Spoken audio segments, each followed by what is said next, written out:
1915 में मेरे दादी बोलती है कि 10 क्विंटल कपास बेच के 30 तोला सोना खरीदा, और अभी ये साल में 1 क्विंटल कपास बेच के मेरा बेटा सिर्फ 1.5 ग्राम सोना खरीद रहा है। यही किसानों के पास में ये बैंक वाले 1965 तक 65 तक के मेरे घर में आते थे, भीख मांगते थे, कोरे साहब डिपॉजिट दो, कोरे साहब डिपॉजिट दो, और मेरे पैसे फादर उनको डिपॉजिट देते थे।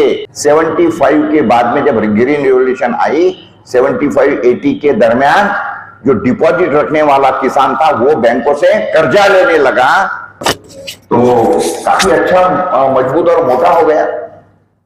दूसरा उन्होंने क्या कर दिया, उसके अंदर गुर्दा कम था, यानी मगज कम था, तो बढ़ाने के लिए उन्होंने क्या कर दिया, बांग्ला नाम का एक मच्छी आता है, उसका जीन उसमें डाल दिया, तो उसके अंदर मगज आ गया। तो जो टोमेटो लोग खा रहे हैं, जैन लोग अगर कौन होंगे तो उनके लिए मैं बताना चाहूंगा कि वो मच्छी भी खा रहे हैं और काप का यानी गाय का जीन भी खा रहे हैं। अच्छा, ये ऐसा टोमेटो बन गया, फिर उसका साइज के हिसाब से उसके अंदर का बीज निकाल दिया, क्योंकि जेनेटिकली मॉडिफाइड करना था। पहले टोमेटो कोई भी लो अगर तो उसको बाजार उसमें फेंक दो खेत में, तो सारे अगले साल सारे टोमेटो निकल जाते थे और उसी को सीड लग जाती, ये टोमेटो भी लग जाते थे। अभी आप कोई भी सीड लो, तरबूज लो, खरबूज लो, जो बाजार से आप ला रहे हो, वो सीड अगर डालेंगे तो वो एक आधी बार उसमें से पौधा तो निकल आएगा, लेकिन उसको फल नहीं लगेगा। That is called genetically modified seed. क्यों कि अगर आपको वैसे ही फुकट में सीड दे दिया तो अगले साल कंपनी का खरीदेगा कौन? इनका भी धंधा चलना चाहिए। आपकी माहिती के लिए बोलता, अभी बाजार में आप चले जाओ, रास्ते में चले जाओ, तो रास्ते में आपको एक एक ट्रक तरबूज के पड़े हुए दिखेंगे, ट्रकों से। और तरबूज क्या भाव में बिक रहे हैं, आप क्या भाव में खरीद रहे हो? आप खरीद रहे हो 25 से 30 रुपए किलो, 40 रुपए किलो। मैं तरबूज सिर्फ 5 रुपए किलो में बेच रहा हूं, 5 रुपए किलो, जिसमें मेरी प्रोडक्शन कॉस्ट में टोमेटो मेरा 2 रुपए किलो में लास्ट ईयर मांगा था, तो मैंने टोमेटो लगाना बंद कर दिया, तरबूज लगाना बंद कर दिया।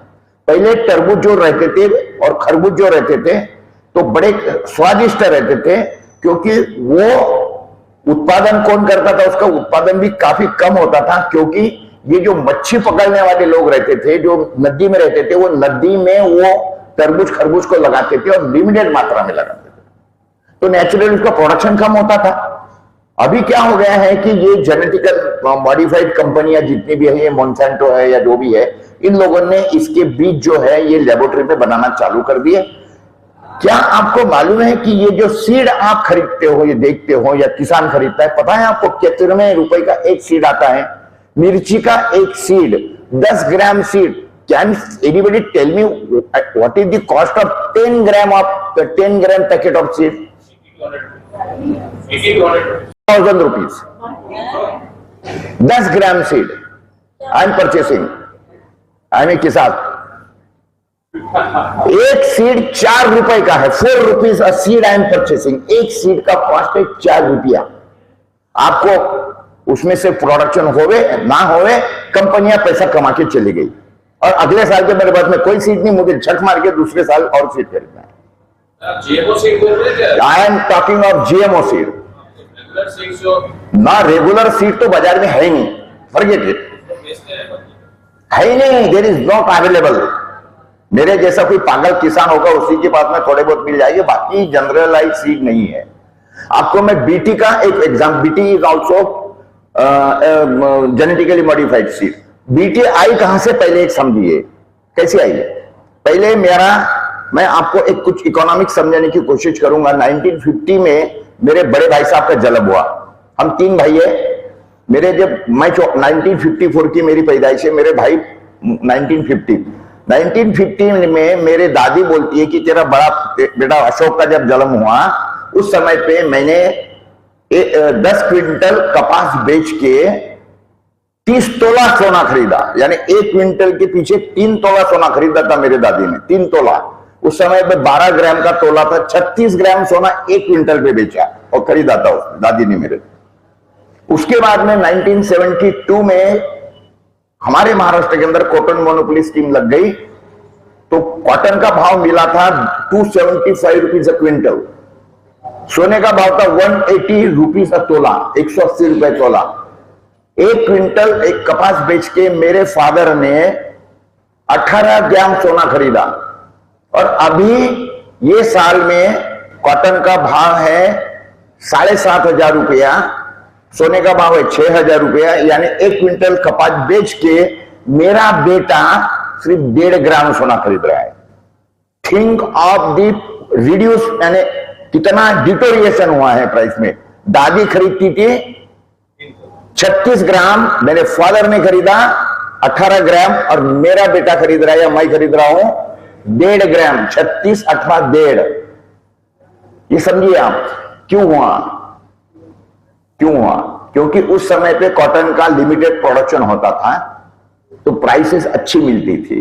बाद में क्या हुआ, इन लोगों ने हाइब्रिड लाया, H4 आया, और कॉटन ओरिजिनल जो सीड था उससे जो कॉटन होता था 1 एकड़ में 3 से 4 क्विंटल होता था। इन लोगों ने लालच लगाया कि आप हमारा सीड लगाइए, आपको 10, 12, 15 क्विंटल हो जाएगा। हुआ किसान तो था बल्ले बल्ले, हुआ क्या हुआ। बाद में क्या हुआ, 2 साल के बाद में इतना पेस्ट और इतना इंसेक्ट आने लगा और प्रोडक्शन गिर गया।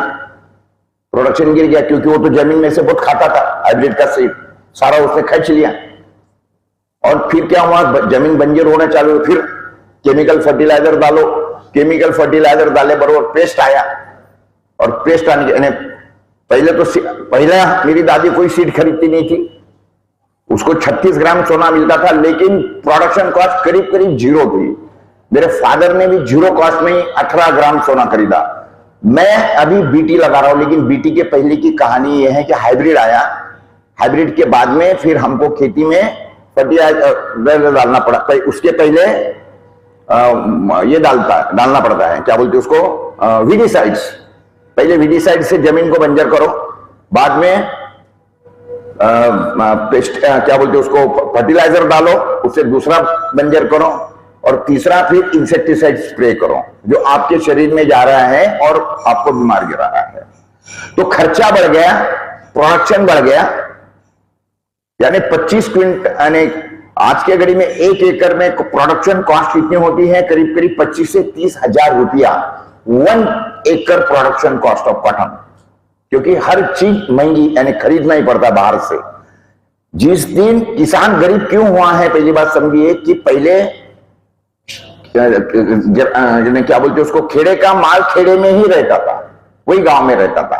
अभी गांव में उगता है और गांव का पूरा पैसा बाहर जाता है, तो इसलिए किसान जो है वो गरीब होते रहे। विषय अपना जीएमओ का है, तो इसलिए मैं बहुत ज्यादा डाइवर्सिफाई नहीं करूंगा, ये एकदम किसान आत्महत्या तक के लेके जाने वाला विषय है। उसके लिए मुझे काफी समय लगेगा और वो सेपरेट सब्जेक्ट हो, लेकिन मैं जीएमओ के ऊपर ही मुख्य रूप से आपको बताने की कोशिश करूंगा। तो ये जो जीएमओ है, जेनेटिकली मॉडिफाइड, तो मैंने टोमेटो का जैसा एग्जांपल दिया, वैसे करेले का भी एग्जांपल मैंने परसों दिया था। जो करेला आप खा रहे हैं, करेला नहीं है, वो दिखने में करेला है। और ये इसलिए कर रहे हैं कि हम लोग जो एक एक चीज जो खाते हैं, जैसे पालक खाते हैं, क्यों कि हमको ऐसा लगता है कि आयरन मिलेगा। जो पालक बाजार में है, उस पालक को 1 किलो भी खाएंगे तो 1 ग्राम भी उसके अंदर आयरन नहीं है। आप तो खा रहे हो क्योंकि मुझे आयरन मिल रहा है, आप तो खा रहे हो कि मैं डायबिटीज से दूर रहूंगा करेला खा के। नथिंग इज देयर, क्योंकि उन्होंने वो सारा चेंज कर दिया, उसकी जेनेटिकल स्ट्रक्चर चेंज कर दिया है। लोग बीमार क्यों गिर रहे हैं और लोग मोटे क्यों होते जा रहे हैं, क्योंकि माइंड है वो बोलता है कि यार मुझे तो जो चाहिए वो मिला ही नहीं और खाओ। आदमी खाते जा रहे हैं, मोटा होते जा रहे हैं।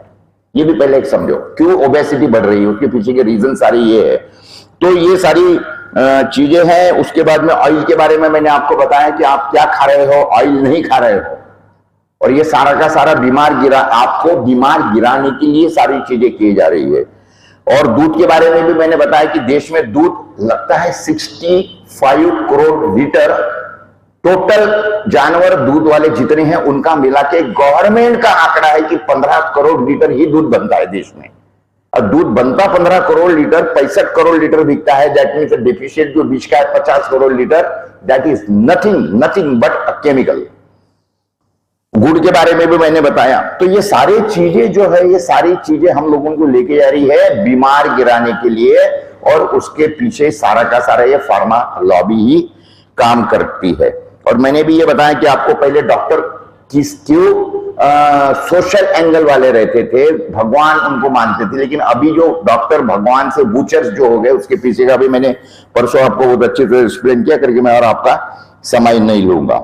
अभी एक बात समझिए कि हमको अवेकन इंडिया मूवमेंट के प्लेटफॉर्म से हम लोग खड़े हैं। तो अवेकन जो करना है हम लोगों को, तो कितने विषय पे करना है? अवेकन यानी अवेयर यानी जागृति, जो बहुत से सेक्टर, फील्ड और एरिया में हमको करना है।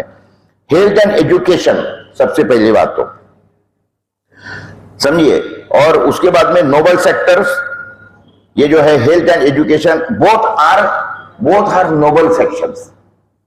नोबल सेक्शंस है, ये सेक्टर्स है, इसमें धंधा नहीं हो सकता है। लेकिन हमारे देश में ये दोनों भी सेक्टर जो हेल्थ और एजुकेशन, दोनों भी कमर्शियल लोगों के हाथ में दे दी, और आप उसके दुष्परिणाम देख रहे हो। मैं नगर पालिका स्कूल नंबर 3 का स्टूडेंट आपके सामने खड़ा हूं।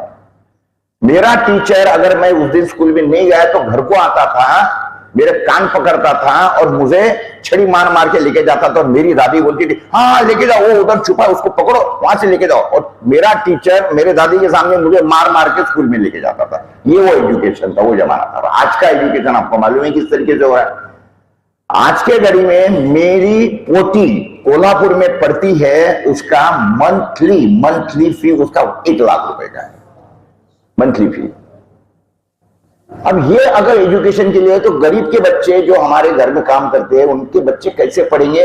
और ये सारा का सारा कमर्शियली जानबूझ के किया गया है, जिस तरीके से मेडिकल एजुकेशन में किया है।